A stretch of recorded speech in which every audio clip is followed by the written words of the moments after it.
Bonsoir et bienvenue 100% Femmes encore une fois, s'invite chez vous avec une invitée qui est donc assistante de direction bilingue au port autonome de San Pedro, également chef de service.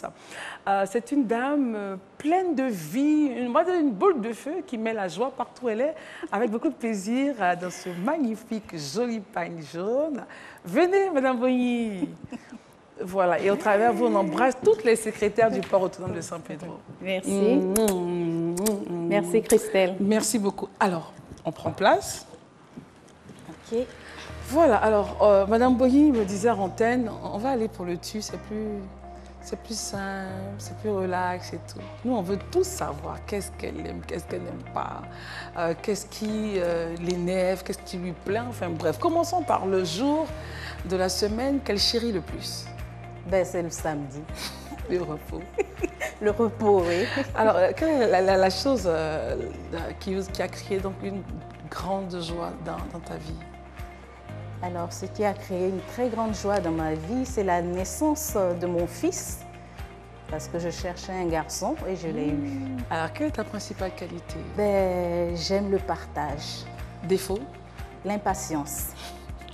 D'accord. Et qu'est-ce que vous aimez chez les gens? Chez les gens, j'aime quand les gens sont dignes. Et ce que vous ne supportez pas du tout, évidemment? Ce que je ne supporte pas, c'est le mensonge. Le plat préféré? C'est tout ce qui est à base de feuilles. Est-ce qu'il y a un métier qui vous passionnait étant petite que vous auriez aimé faire? Oui, j'aurais voulu être juriste. À part la Côte d'Ivoire, est-ce qu'il y a un pays dans lequel vous souhaitez aller vivre après? Non, j'aime la Côte d'Ivoire. Artiste préféré? J'aime bien Sinache. Et pour te détendre, qu'est-ce que tu fais? Alors, pour me détendre, j'aime bien regarder la télé ou discuter.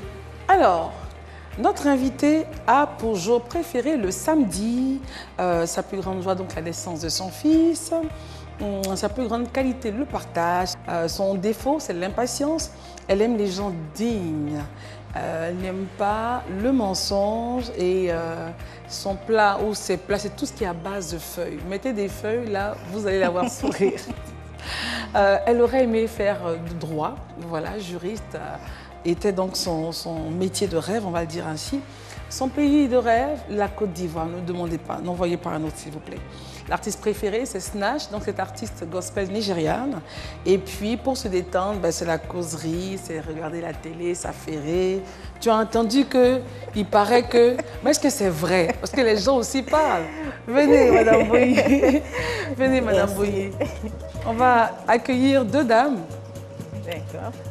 Qui vont nous accompagner donc pour l'émission. Venez, rapprochons-nous. La première, c'est Raïssa Zoré, c'est la dame qui s'occupe de la rubrique Mode et beauté.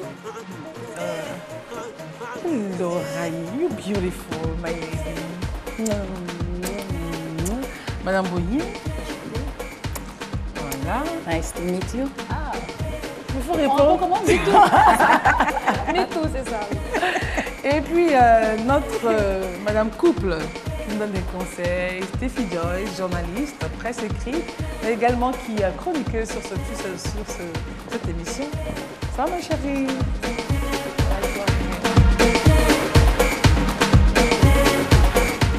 Oh, venez, come. Allez. Alors, madame, monsieur, bonsoir et bienvenue. Voilà, c'est l'ambiance du week-end, c'est la maison. On va parler aujourd'hui de pas mal de choses qui intéressent notre quotidien en tant que femme, même pour les hommes aussi. On sait qu'il y a des hommes qui sont très regardants sur tout ce que nous disons sur ce plateau. Alors, Stéphie nous parlera de quoi? Quels sont les signes? Écoutez-moi bien. Quels sont les signes qui peuvent trahir un homme infidèle? Il y a des signes, il y a des choses à suivre, il y a des choses à voir. Il faut se transformer en Colombo. Peut-être ne pas avoir la loupe, mais il y a des petites choses. Tu peux dire, ce type-là, il commence à faire des choses pas très belles. Et puis, avec Raïssa, on parlera de comment décoller une lace frontale. Voilà, c'est très important. Alors, Madame Bogny, vous êtes magnifique. Merci, Vous êtes souriante, belle. Enfin, vous donnez envie de vivre, quoi. Magnifique, dans cette petite robe jaune, ne se fatigue pas. Alors, est-ce que vous savez que Madame Boigny est mariée depuis près de 28 ans, mère de 3 enfants? Elle a rencontré son mari au campus. Voilà. Elle est donc titulaire d'une maîtrise d'anglais et tout ça. Mais bon, vous êtes rencontrés au campus. Qui est parti vers qui? Ça s'est passé comment? Alors, évidemment que c'est lui qui est venu vers moi. Il y a des cas où c'est la femme qui vient vers ces gens. Ça, c'est à déconseiller. C'est à déconseiller. Parce qu'on peut vous le rappeler un jour. Un jour, et ça fait très mal. Ça fait mal. Donc, c'est lui qui est venu vers moi. Et qu'est-ce qu'il a dit? Il était un peu timide quand même. Ok. Il ne se déclarait pas trop, mais je voyais dans ses gestes. Il faisait quoi? Il venait me rendre visite. En chambre? En chambre. Mais je n'étais pas seule, j'étais avec quelqu'un. Bien sûr, c'est rassurant. C'est vrai que c'est quelqu'un aussi qui est un peu timide, et qui met en avant quand même son éducation. C'est très important. Voilà, donc il faisait très attention. Mais il a fini par déclarer son amour. Au bout de combien de temps? Au bout de peut-être 3 mois. Dis donc. Voilà. Et tous les jours, il venait dire bonsoir? Il venait dans une amitié simple. Voilà. Et puis après, quand les choses sont devenues sérieuses, où il a déclaré son amour, bon, je l'ai fait souffrir. Comment?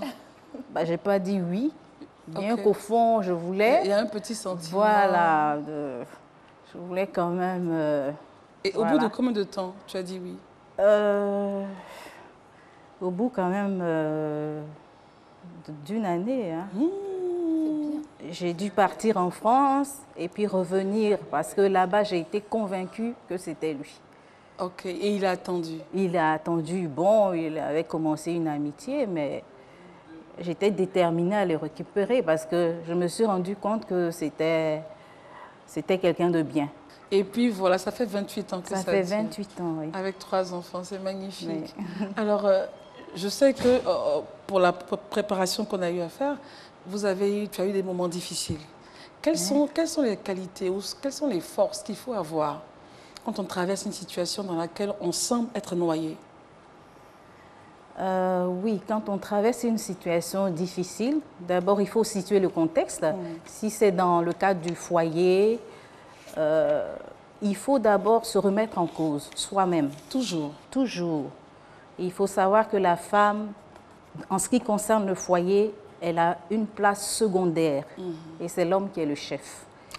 Dès lors qu'on a compris ça, c'est fini.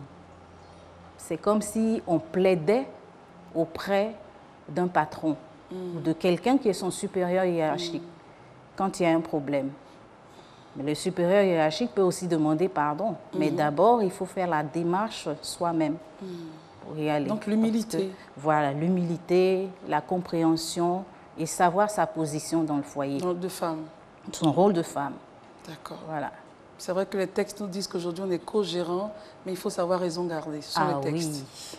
Ah oui. Ce sont les textes. Et justement, Stéphie, aujourd'hui, nous dit, attention, mesdames, moi, je vous donne des secrets. Comment déceler un homme qui commence à voir ailleurs, qui commence à sortir, qui est infidèle? Alors, Stéphie, on écoute. Alors, déjà, c'est des conseils pour détecter que monsieur a des vues ailleurs ou bien qu'il est carrément déjà dans l'affaire. Mais avant d'écouter les conseils que je vais donner, soyez sûrs, mesdames, que vous n'avez rien à vous reprocher, que vous n'avez pas prêté le flanc, vraiment. Parce que dès lors qu'on prête le flanc, évidemment, on peut interpréter les choses de diverses manières. Voilà, il faut vraiment être sûr de votre affaire. Et puis les signes que je vais donner, on ne se focalise pas sur 1 ou 2 signes pour dire « Ah, mon mari me trompe ». Justement, il ne faut pas qu'après l'émission, il y ait des problèmes dans les foyers pour dire « Stéphie, la fille a dit, Stéphie a dit ». Il faut, c'est pour ça que je les préviens en même temps. Au moins, si vous vous reconnaissez dans 3 ou 4 signes, on peut dire que... Voilà. Parce que souvent, quand l'homme trompe, par exemple, il est souvent fatigué, il n'a pas le goût des rapports sexuels. Mais on peut ne pas avoir le goût des rapports sexuels parce qu'on a trop de charges de travail. En fait, quand un homme dit tout le temps à sa femme « je suis fatigué », quand la femme veut avoir des rapports, ou bien quand il évite, ça peut être suspect. Ça fait partie des signes. Ça peut être. Voilà, ça peut être. Mais en même temps, je dis aux femmes qu'un homme peut être fatigué pour une autre raison. Donc, il faut plusieurs signes pour avoir plus ou moins la certitude que l'affaire n'est pas claire. Maintenant qu'il y a la certitude, tu vas donner les solutions aussi pour gérer. Oui, si on a le temps. Si on a le temps, je vais donner quelques conseils. Ok, donc allons-y, on t'écoute. D'accord. Alors, je le disais tout à l'heure, votre homme ne manifeste plus l'envie de faire l'amour depuis au moins 3 mois. C'est que probablement, il s'épuise quelque part. Il a une activité nocturne ou diurne quelque part. Mais en même temps, il y a des hommes, quand ils trompent, c'est là qu'ils sont excités. C'est là, avec leur épouse. Voilà. C'est là qu'ils ont découvert d'autres positions ailleurs qui veulent tester sur celle qui est à la maison. Okay. Donc, ce sera dans le genre, chérie, aujourd'hui, j'ai envie qu'on fasse ça. C'est pour comparer ou quoi? Voilà. Et en même temps, dire que c'est intéressant et qu'il aime. Oh, il a déjà testé ailleurs. Bon, il n'a pas l'habitude de faire ça. Il n'a pas l'habitude de faire ça avec sa femme. Ok. Voilà. Donc, comme il a découvert ailleurs... il veut essayer. Il veut essayer. C'est ça. Voilà. Et il insiste souvent. Maintenant, comment la femme peut savoir que le type, là, il n'a pas... Non, elle observe. Ça, c'est le premier point. Mais il ne faut observer. Voilà, faut pas se focaliser dessus. Alors, il y a un indice qui passe partout. Le téléphone. Dring, dring. Il chuchote quoi? Oui, mais il se déploie, il n'y a pas de réseau. Ou bien dès que le téléphone sonne, le monsieur devient sportif chevronné. Il plonge, il prend son téléphone. Il ne laisse même pas le temps à madame même de voir quel est le nom, quel est le numéro. Mais Stéphie, il y en a qui tournent le téléphone comme ça. Oui, carrément. Oui. Et puis il y en a qui mettent ça sous vibreur pour ne même pas que ça dérange quelqu'un. D'autres mode avion. Merci. Et quand madame est là, que ça bloque, on prend le téléphone, t'appelle pas, hein? on va dans les toilettes, on va dans la douche. Alors, il y a aussi la nouvelle passion. Le monsieur n'aimait pas le coupé décalé. Il est rentré où? Il est rentré où? C'est pas avec qui il a découvert. Puis il te sort des phases, bon, c'est un peu... Il a de vieilles phases, mais il sort ça quand même. C'est qu'il a été formé quelque part. On a les sauts d'humeur. Quand un homme trompe en général, pour un oui, pour un non, il s'énerve. La même chose que tu lui fais, qu'il aimait là. Aujourd'hui, il va trouver qu'il y a du sel. Il va trouver qu'il y a du piment. Il va trouver que le riz n'est pas cuit. Il va trouver qu'on prépare ailleurs. Et puis moi, qu'au restaurant, par exemple, c'est mieux. Mais quand il dit au restaurant, lui, il sait où il va manger. Au coin. C'est pas forcément au restaurant, il sait où il va. Okay. Donc ça aussi, ça attire l'attention de la femme. Mais en même temps, c'est pour ça que la femme doit être très observatrice. Il y a des hommes, quand ils trompent, ils sont les plus gentils, les plus adorables. C'est-à-dire, à 18 ans, le monsieur est à la maison. Entre midi et 2 même là, il rentre, il vient manger. Il te couvre de cadeaux. Il te fait des bisous partout. Il te fait des compliments et tout. Tu te poses la question, c'est la meilleure façon de me tromper. Mais il sait à quel moment... Est-ce que c'est pas un psychopathe? Il y a des hommes qui sont comme ça. Hein. Il y a des hommes qui ont cette stratégie-là. Tu ne vas jamais les attraper. Mais ça aussi, c'est un signe. Parce que quand ça change brusquement comme ça, c'est que quelqu'un lui a dit, pour ne pas attirer l'attention de madame, voilà, nous les femmes on fait ça. Pour brouiller les pistes. Des fois même la maîtresse choisit les cadeaux. Celle qui est au rebond. Elle va acheter, puis elle donne, le monsieur va donner à sa femme. Donc c'est aussi un signe. Vraiment. Maintenant, c'est vrai qu'il y a des conseils qui suivent. Exactement. Face à ce genre de situation. Exactement. Chacun sa manière d'évacuer les choses. Mais le conseil que je pourrais donner, c'est d'essayer de faire l'effort de garder son calme en toute situation. Ce n'est pas évident selon la personnalité de tout chacun. Mais il faut essayer de garder son calme pour régler les choses à froid. Parce que sur le champ, là, même quand tu as attrapé le monsieur, sur le champ, tu n'auras jamais une bonne réaction. Voilà. Et puis, il faut éviter au maximum de trop se confier à l'entourage quand il y a une infidélité à la maison. Parce que souvent, même là, c'est l'entourage. Surtout, bon, ce n'est pas pour indexer, mais en général, les amis de monsieur, là, souvent, il y en a, voilà, qui connaissent. Ce sont les beaux ailleurs. Donc, les conseils qu'ils te donnent ne sont pas forcément les conseils appropriés. Not belle. Enfin, chacun... Enfin, c'est hypocrite, en fait. Voilà, c'est hypocrite. Ouais. Donc, il faut faire très attention à qui vous vous confiez, comment vous réagissez quand vous avez un soupçon d'infidélité et tout. Parce que de votre réaction dépend aussi la suivi de votre relation, de votre couple. Il y a des réactions qu'on a des fois qui font que l'homme s'en va carrément. Moi, je vais taire le nom de la personne, mais c'est quelqu'un qui a commencé à ramasser ses bagages, ses chemises. Aujourd'hui, il prend une chemise, il va déposer chez la maîtresse. Il prend une autre chemise, il prend un pantalon, il prend un caleçon. Parce que chaque fois qu'il rentrait à la maison, la femme bavardait. Donc, il a commencé à être saoulé. Et au finish, au moment où elle s'est rendue compte que le monsieur n'avait plus de bagages à la maison, c'était trop tard, il était déjà ailleurs. Donc, il faut faire attention à toutes les réactions. Alors, Madame, dans tout ce que Stéphie vient de dire, déjà les choses, ces signes-là, ce sont des signes évidents et vrais, n'est-ce pas? Oui, ce sont des signes qui sont qui alertent. qui alerte. Mais je veux dire, il y a une chose que je n'aime pas dire quand les hommes sont là, c'est que la femme doit éduquer son homme depuis le départ. Une femme ne doit pas être celle qui joue ou qui est le petit jouet du mari. Elle connaît sa place, elle respecte son mari. Vous allez voir qu'en retour, lui aussi, il va la respecter. Ça, c'est un. Maintenant, deuxièmement, elle doit pouvoir être observatrice, comme Stéphie vient de dire. Vous connaissez votre homme, vous l'observez. Dès qu'il y a un petit changement, vous cherchez comment arrêter ça. Comment arrêter? Comment arrêter la faille? En communiquant. Il faut en parler carte. Il faut en parler, mais pas d'histoire. D'accord. Alors, intéressons-nous maintenant à ce que tu fais. Assistant de direction bilingue, ça consiste en quoi? Alors, l'assistanat consiste à assister le directeur dans toutes ses tâches. Ça veut dire l'assistante, elle planifie, elle anticipe, elle décide, elle analyse, elle propose et elle organise. Le travail du directeur. Le travail du directeur. Le directeur peut... Elle pousse le directeur à la décision. Il peut avoir une problématique, elle donne son point de vue.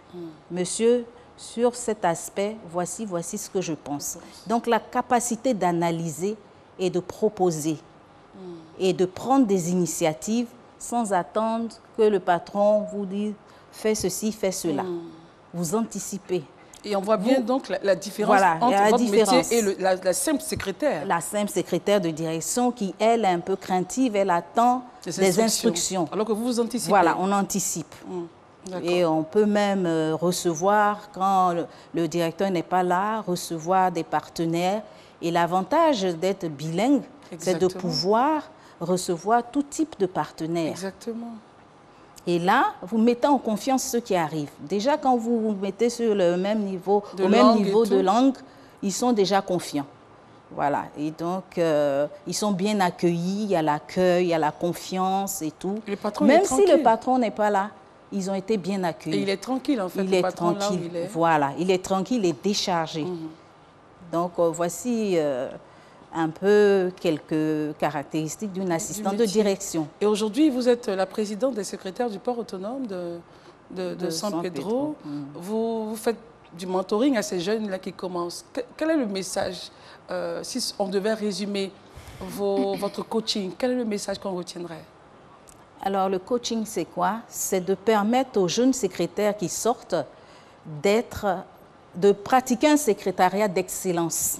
Vous savez tout ce qu'on a comme idée sur les secrétaires. Souvent, on les oublie carrément. Et donc, elles doivent être compétentes, elles doivent pousser leurs connaissances à l'excellence.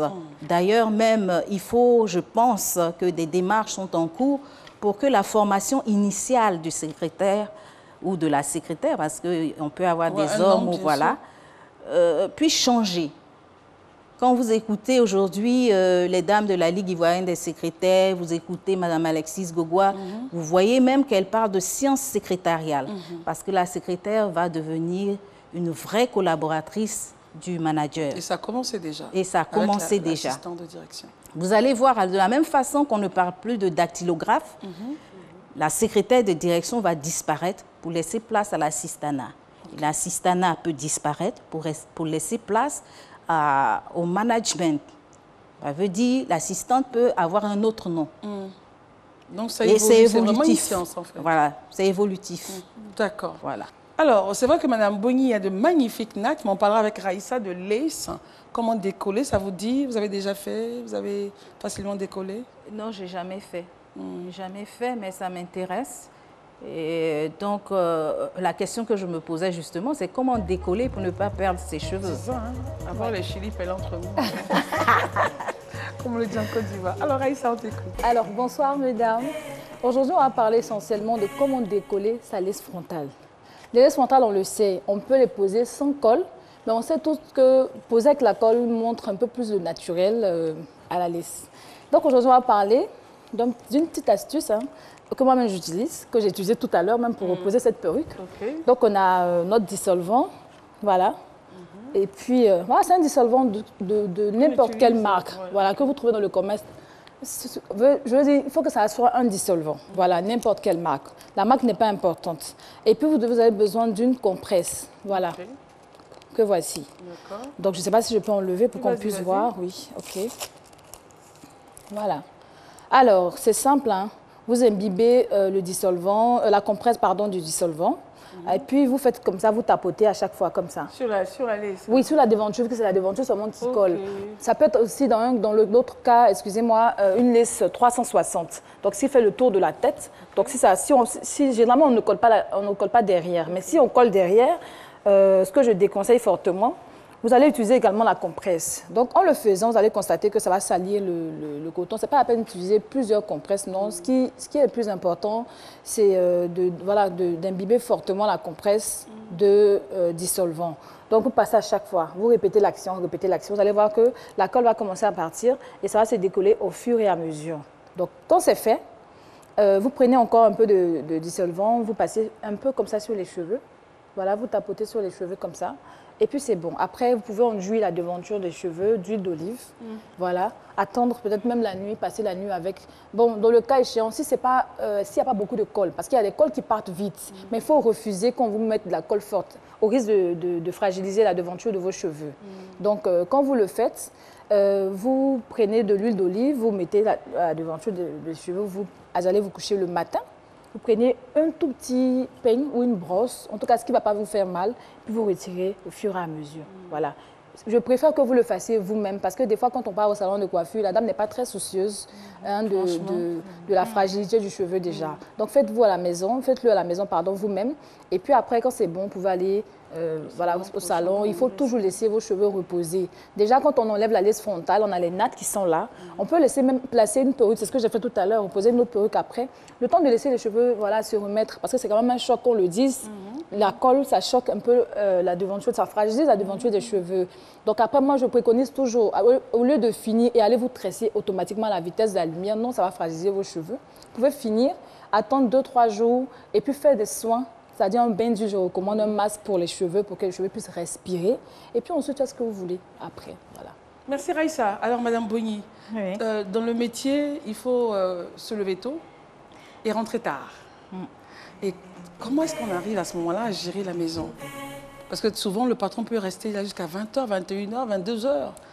À la maison, on vous attend, les enfants, monsieur, ça se passe comment? Alors, il faut s'organiser. Il faut s'organiser, ça veut dire que le week-end, déjà à la maison, il faut savoir ce qu'il faut faire pour monsieur, pour les enfants. Et puis, après, on est un peu plus libre dans la tête pour passer un peu plus d'heures au travail. Et est-ce que vous avez le temps pour vous-même?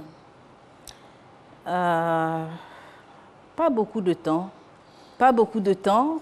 Mais ce que j'ai appris à faire durant tout ce métier que j'exerce d'ailleurs depuis 22 ans, parce que j'ai travaillé très tôt, je veux dire, j'ai appris à faire plusieurs choses à la fois. Le patron, il peut être en train de manger ou de recevoir une délégation ou des gens, et puis tout de suite, on saute à la voiture, on va faire sa course rapidement, on revient, on laisse une collègue là ou quoi, on s'arrange, voilà, on revient vite. Et puis, on continue. Quand il y a vraiment des urgences. Toujours des petites ouvertures. Il faut toujours s'organiser, pouvoir faire plusieurs choses à la fois. Sinon, après, on ne vit plus. On ne vit plus. D'accord. Et pour terminer l'émission, elle a une pensée de Cicéron à expliquer. Oui, alors, Cicéron, de son vrai nom, c'est Marcus Cicéron. C'est un homme politique romain. Et vraiment, il me plaît souvent de passer en revue ses pensées. Il a une pensée que j'aime bien, c'est celle où il dit, et je cite, « Les maladies de l'âme sont plus funestes que celles du corps. » Il a tout dit. Voilà. Vous savez, je m'amuse souvent à dire que, entre parenthèses, dans les maladies de l'âme, on peut citer le goumé-goumé. De ça qu'on en Vous voyez? Combien ça fait mal. C'est une maladie de l'âme. Bon, alors, goumé, c'est un mot typiquement ivoirien. C'est un mot ivoirien. Comment expliquer ça? C'est la tristesse, l'amertume. L'amertume. Tout ça, ça entraîne des maladies qu'on appelle les maladies psychosomatiques. Exactement. Voilà. À la pensée, ça déteint sur le corps. Et c'est de là que viennent souvent les AVC, la dépression. Bon, vous comprenez. Donc vraiment, quand j'ai découvert cette pensée de Cicéron, je me suis dit, ah, mais il a raison. Il a raison. Mais comment arriver à bout? Comment soigner ces maladies de l'âme? Donc, je réfléchis à ça, je me dis, bon, il faut bien qu'on sache. Déjà être sa meilleure amie soi-même. Voilà. Oui. Voilà. Il faut focaliser réfléchir déjà un peu sur soi, se développer, être sa meilleure amie et puis savoir qu'il y a des horizons qui s'ouvrent. Et quand vous avez des horizons qui s'ouvrent, votre visage rayonne. C'est ça.